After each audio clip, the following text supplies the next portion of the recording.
Thousands of years ago, long before banks, credit cards, or digital wallets, humanity lived in a world where value wasn't written on paper, but carried on backs, stored in jars, or measured by survival itself.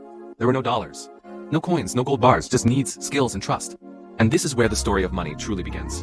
Imagine a small village surrounded by forests. A hunter returns with fresh meat. A potter has crafted new clay bowls. A farmer has harvested wheat. They need each other, but there is no universal way to trade. The hunter needs bowls, but the potter doesn't always need meat. The farmer has wheat, but the hunter cannot store it for long. People needed something universal. Something everyone agreed had value. Something that didn't spoil, rot, or break.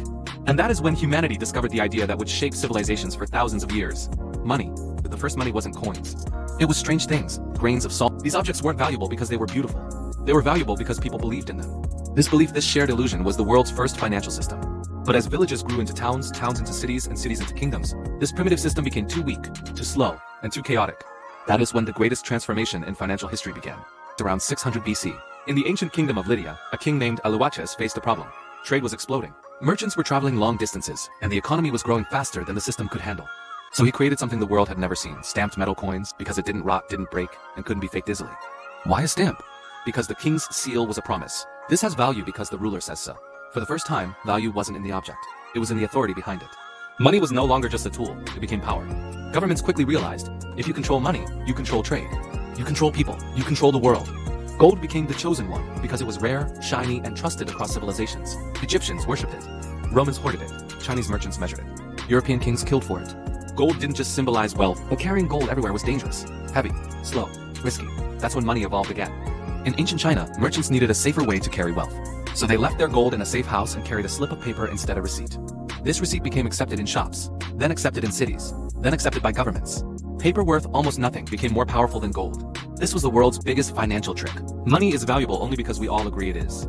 Banks realized this, and soon they began issuing more paper receipts than gold they actually had. And thus began the most profitable invention in human history. Fast forward to today. Your money isn't backed by gold. It isn't backed by silver. It isn't backed by anything physical. It is backed by a single sentence. In the government we trust. Every rupee, every dollar, every euro is just a promise. A digital number on a screen. A shared illusion that works only as long as people trust it. Banks don't store your money. When you deposit $100, the bank legally keeps only a small part, like $10, and lends the rest out. That $90 becomes someone else's deposit, which becomes another loan, and another.